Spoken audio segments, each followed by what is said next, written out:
Have you ever wondered how long it really takes to rebuild a hypercar? I'm not talking about your everyday car you can take to a local shop. These are million-dollar machines, insanely rare, with parts and systems so precise that one tiny mistake could destroy months of work, cost hundreds of thousands of dollars, or even render the car completely unusable. Imagine a car where every bolt, every sensor, every connection matters, and one misstep could ruin everything you've worked on for weeks or months. These aren't just cars, they're mechanical puzzles, high-tech masterpieces, and sometimes ticking time bombs. Today, we're diving deep into the worlds of Mat Armstrong and Tavarish, two of YouTube's most fearless car builders. These guys don't just repair cars, they take on projects that push the absolute limits of engineering, patience, and skill. And the real question here, who actually takes longer to finish a project, and why does it even matter in the world of hypercars? Because when you're dealing with machines worth millions, time isn't just money, it's risk, precision, and focus. Let's start with Mat Armstrong. If you thought a car rebuild was just about wrenches, torque, and a little elbow grease, think again. In Mat's world, it's like defusing a bomb that's also a high-level science experiment. Take his rebuild of the Bugatti Chiron that was literally split in two. Bugatti themselves refused to sell parts and warned that rebuilding this car outside their factory was basically impossible. Safety risks? Extreme. Specialized tools? Required? Precision down to the millimeter? Absolutely. Most people would have walked away, but not Mat. He took on one of the most complex and dangerous automotive rebuilds ever seen on YouTube, facing challenges most mechanics couldn't even imagine.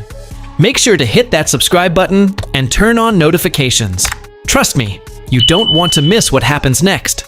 Every step in this rebuild is insane. The engine mount? Completely destroyed. Misalign it even slightly, and the entire W16 engine could fail catastrophically. Mat had to repair it so precisely that even a misaligned sensor could ruin the engine under boost. Every millimeter counted. Every measurement, every adjustment mattered. And when joining the two halves of the car, it wasn't just lifting and bolting, it was aligning carbon fiber tubs, titanium bolts, hydraulic lines, electronics, and sensors with absolute precision. There was even a moment when a titanium bolt snapped inside the carbon fiber tub. Most people would have panicked.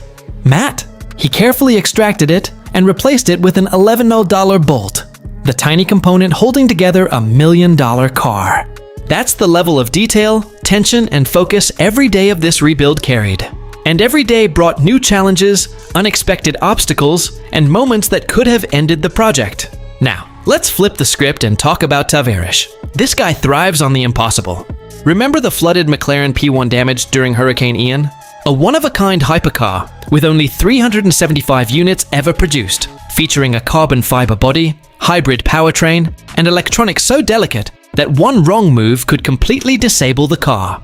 Restoring it physically was already a mountain of work. Every panel, cable, and mechanical system had to be handled with extreme care. But here's the kicker, the software. McLaren systems are locked tighter than Fort Knox. Activating the hybrid battery, recalibrating the powertrain, running diagnostics, all required special factory authorization codes. Without them, the car wouldn't start, couldn't charge, and essentially wouldn't function. Fans of Tavarish know this struggle intimately. Some of the YouTube comments perfectly capture the frustration, humor, and obsession around these rebuilds. One fan said, "I can't wait for my grandkids to see him drive his P1. I'm a teenager." Another joked, "I will have more gray hair by the time you post a new video." And someone else wrote, "It's been 6 months since you uploaded a P1 video, man. Hello." Other fans offer practical advice or just express awe. The 12LV battery, you just need to open it and disconnect the BMS, charge the cells individually, then reconnect everything. Now it works again. Never buy bearings from the manufacturer. Take the number off and go to a bearing house. There's always a way. And some comments even show the humor and obsession in the community. I'm from the future, 2050 to be exact. You're gonna love episode 65. A LaFerrari was found in Austria. Sound the Mat Armstrong alarm? Ship it in 3,000 pieces, multiple flights, luggage. These reactions highlight exactly how long these projects take and how fans become invested in every step. It's not just about mechanical skill. It's problem solving, patience, and navigating barriers that most people don't even know exist. And here's the real kicker: time. Who actually takes longer? How do you even measure it? It's not just hours on a clock. Mat Armstrong battles mechanical and precision challenges that could destroy a car instantly if done wrong. Tavarish faces software and digital barriers that could make a car useless even after months of mechanical repair. Both projects require weeks, months, and sleepless nights, with obsessive attention to every single detail. Every mistake costs days, sometimes weeks. Every breakthrough is a victory. Watching them work is addictive. Every wire connected, every bolt tightened, every engine start is a moment of suspense. And when the engine finally roars to life after months of blood, sweat, and problem solving, that's when you realize just how insane these projects really are. It's not just about the time, it's about the types of challenges. Mat Armstrong's rebuilds are physically extreme. Carbon fiber, titanium, and high-pressure components mean one miscalculation could destroy the car. Tavarish's projects are digitally extreme.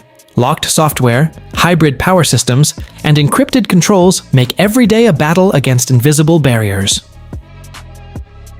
The fan reactions only highlight this tension. Next project, I bought a Bugatti bumper and trying to rebuild the whole car. Mat Armstrong building a Bugatti Chiron and releasing videos weekly. Yet you haven't released a video in 5 months. Bro comment honestly. Your interpretation of a budget is worlds away from mine. Both approaches prove something incredible. Rebuilding a hypercar is not just about technical skill. It's about perseverance, creativity, and nerve. And yes, the question of who takes longer doesn't have a simple answer. It depends on whether you value mechanical mastery or software mastery. Either way, these legends push the boundaries of what's possible. So the next time someone comments online about how long a rebuild should take, remember, it's never just about the clock. It's about handling million-dollar machines, solving impossible problems, and facing challenges most people couldn't even imagine. Mat Armstrong and Tavarish don't just rebuild cars. They redefine what it means to master one. And if you want to follow every insane step, every breakthrough, and every jaw-dropping moment, make sure to subscribe and turn on notifications now. Trust me, the next chapter is going to blow your mind, and you don't want to miss it.